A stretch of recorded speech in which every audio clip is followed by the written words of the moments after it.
Aluxers, as we put this video out, the USA is witnessing massive countrywide protests following the tragic killing of George Floyd in police custody. Elsewhere, the world seems to be emerging from the coronavirus lockdown to come back to realities that we've been facing the last few years. Concerns ranging from growing distrust of government to fake news, from hate crimes to climate change. In fact, in a worldwide poll carried out in late 2019, over half the responders stated they think their country's society is broken, which is indeed cause for concern. Our aim here isn't to put you all on a downer, and we're not pretending that we can come up with a magic formula out of thin air to make these problems disappear. That definitely can't be done in a video of this length. Welcome to Alux.com, the place where future billionaires come to get inspired. If you're not subscribed yet, you're missing out. What we hope to do is take a look at the root causes of these problems and provide some food for thought that will hopefully help encourage debate and help to find us solutions. Aluxers, you know that your comments are always welcome, and even more so in this time. It goes without saying that if you comment, please keep the discussion respectful and civilized. So, let's start trying to put the world right as we look at the 15 ways society is broken and hopefully 15 ideas on how we can collectively fix them. Number 1. The feeling that politicians are out of touch. It seems like a tired cliche that people don't trust politicians, and we don't even realize that once people did have faith in them. In 1958, over 70% of Americans trusted the government to do the right thing. By 2015, that was down to under 20%, and the same trend is at play in other countries too. How this has happened isn't that simple, but at the top of the list of reasons seems to be the feeling that they serve big business interests more than the ordinary person. And that's a feeling that's pretty justified. A far more complicated question is how to solve this. A good starting point is getting out to vote. That's something that's worth emphasizing in times of low voter turnout, in which not voting means helping whoever wins. And you could even consider getting involved in politics at some level. The more people who do this and stay true to their core beliefs, the more likely things can change for the better. Number 2. The growing income gap between the rich and the poor. In wealthy countries, income distribution is now the most uneven it's been in half a century. It causes dissatisfaction, and yes, it leads to the first point we made, that people feel governments serve the rich. The solution needs to be at the government level, allowing economies and companies that employ people to prosper, but making sure the poorer parts of society benefit too. And to get governments in power that will do this, the solution is the same as with the first point on our list: being well informed and making sure your vote counts. Number 3. The worldwide rise of populist leaders. What happens when populations feel that their politicians are out of touch? A lot of them feel they need a strong figure to lead them with an unconventional approach. In France, 77% of the population recently said they feel they need a strong leader willing to break the rules. The strong leader part could be interpreted in different ways, but breaking the rules is cause for concern, and in the past few years, we've seen populist leaders around the world breaking rules of all kinds in dangerous ways. Understand that breaking the rules and norms usually governing politics or international cooperation isn't a viable way forward, and it doesn't solve the problem of an out-of-touch politician. The best solution to solve that is by working toward a generation of politicians who are genuinely in touch. Number 4. Unreliable media. In the old days, we got our news from a limited number of sources that carefully checked their stories. Sure, media bias existed, but blatant lies were rare. Now, anybody can be a journalist or a political mouthpiece. It sounds like a great way of making the media more democratic, but it causes problems too. 68% of Americans get their news from social media, often from sources that have little or no fact-checking. And studies tell us that lies spread faster than truths. Of course, there is a need for social networks to take more action, which is already starting to happen. But on an individual level, we need to be extremely cautious and media savvy. Always check the source of what you read and how reputable it seems to be. And cross-check reports that sound suspicious. If it looks sketchy, don't believe it, and definitely don't share it. Number 5. Societies are increasingly divided. This is another symptom of getting our news and commentary from social media. Our Twitter feed will show us only news from people or organizations that we follow, so the stories we end up reading are tailored to our pre-existing beliefs, and whatever views we have just end up being magnified, and we rarely get a chance to hear other views and consider their worth. In the USA, 84% of people believe the country is divided, and the same is happening everywhere else. Look at the UK after Brexit, where family gatherings often turn into heated arguments because different generations of the same family voted differently in a referendum that had huge outcomes for the country, and they feel resentment toward each other. How can we solve this? A good start to this is by listening to other opinions and follow a range of news sources to break out of your echo chamber. Number 6. Internet privacy. You may not be that bothered by this. Maybe you might think, I have nothing to hide. But as Edward Snowden put it, arguing you don't care about privacy because you have nothing to hide is like arguing you don't care about free speech because you have nothing to say. Remember, when you don't pay for setting up a social media account, that means you pay with privacy. You might not notice it, but every piece of information you share online is being mined, used, and misused with very real consequences. Just take a look at the Cambridge Analytica scandal, how they used data from social networks to manipulate opinion in the lead-up to the 2016 election in the USA and the Brexit vote in the UK. Its actions had real impacts and have since come under criminal investigations. This one, though, isn't simple, as most of us rely on social media socially or even professionally. But at the very least, we need to be aware of the choices we make on social media and the consequences they could have. Number 7. Work burnout.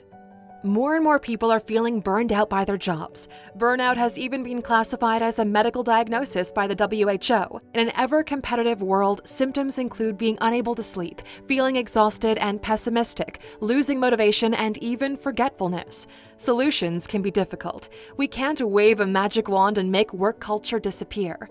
Just remember that nowadays options exist that can point you to a more satisfying path, like being able to set up your own business online. It isn't easy, but it could lead to higher levels of fulfillment, or even opportunities to train or retrain online without the cost of a university course. We're not saying that any option is an easy fix, but at least be aware of the options available to you. There are more options than ever before. Number 8. Social media addiction. Totally aside from the problems of fake news and internet privacy concerns, we seem to be getting to the stage where we're unable to connect personally. Because we're mesmerized by the screens in front of us, yes, they serve a purpose, and yes, they're useful, and yes, we realize you're watching this video on a device of some kind, but psychologists estimate that 10% of Americans are addicted to social media. That means having excessive urges to use it to the extent it affects other parts of your life.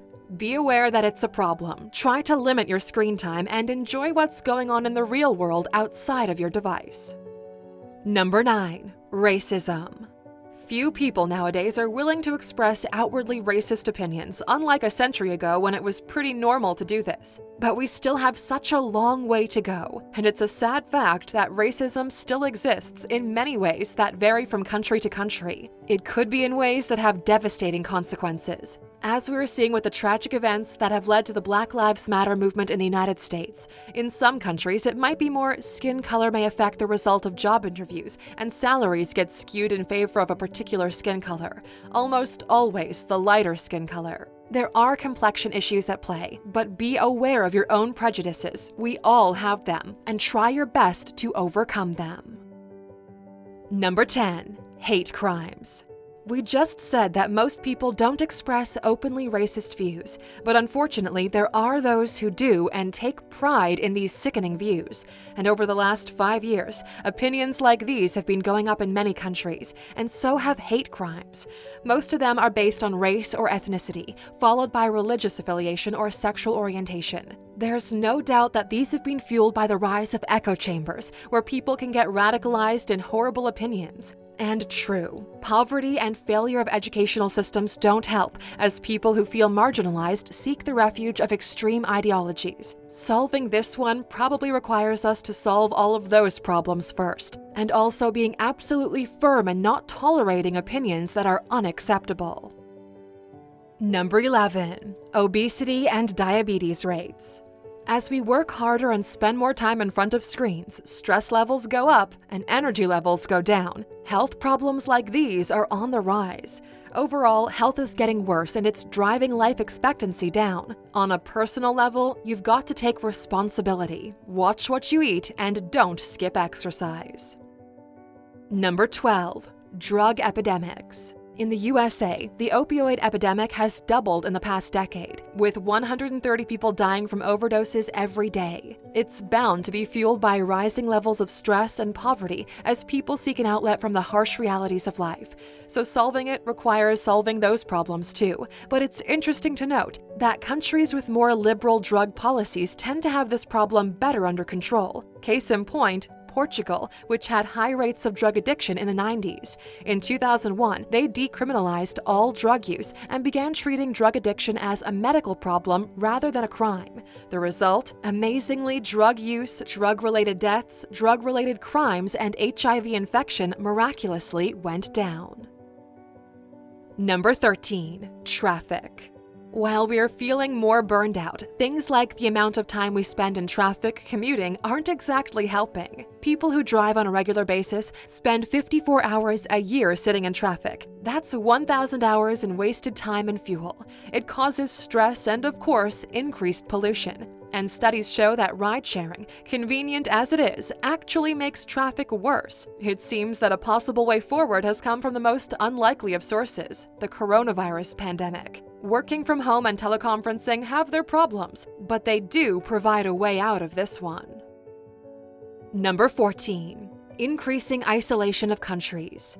For years, we've seen the world's development marked by faraway countries coming closer together, cooperating and enjoying parts of each other's cultures, be it music, food, or fashion. This has led to a greater understanding and tolerance, and it's no coincidence that this period has been marked by fewer wars.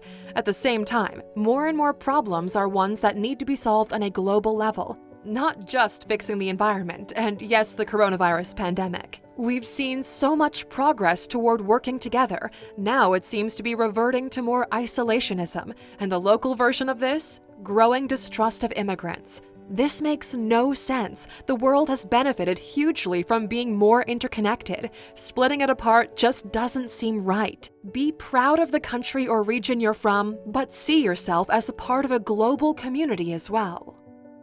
Number 15. Climate change and environmental destruction. We've saved this one for last, but definitely not least. Research says that millennials see climate change as the most pressing problem in the world, and make no mistake that it's the result of society and the way we produce things by burning fossil fuels. And the result isn't just that we destroy the balance in the world's climate. We destroy habitats and drive species to extinction, and closer to home, create air pollution in our cities and devastating hurricanes. We more or less know the solutions. Companies need to switch to cleaner energy and pollute less. Governments need to put policies in place that will make this happen. And as individuals, we have to reduce our carbon footprint by consuming less and more responsibly, and by recycling more. It's just a case of having the collective will to make it happen. Aluxers, which of these problems do you find most concerning? And what solutions can you think of that would help the most? Let us know in the comments. And as you've stayed with us until the end, you know it's time for today's bonus. One problem in society that we've saved for last, something that's hugely important but almost impossible to measure, the decline in happiness. Yes, you can measure income, or traffic accidents, or average global temperatures, but there's no reliable way to measure happiness. But organizations do try, like the people who write the World Happiness Report, and they tell us that it's been going down steadily for over a decade. And the fact that all the other problems on the list have been increasing means it's no wonder happiness levels have been going down. But there is an idea that is gaining ground and offers a solution. What we're talking about is a paradigm shift, or fundamental change in approach. When economists measure the success of any country, traditionally they use GDP, or gross domestic product, to measure it. But does that really translate into well-being? Well, some people have started to suggest that instead we use happiness as a measure, and the government of New Zealand is taking the approach seriously, and so is the UN. Yes, measuring happiness in a scientific way is borderline impossible, but even so, changing the focus away from just growing our economies could have the effect of getting us closer to a goal that really matters: being happier. Thank you for spending some time with us, Aluxers. Make sure to like and subscribe so you never miss another video. We also handpicked these videos, which we recommend you watch next. You can talk to us on all social medias or ask a question on our website, Alux.com. Thank you for being an Aluxer, and we'll see you back tomorrow.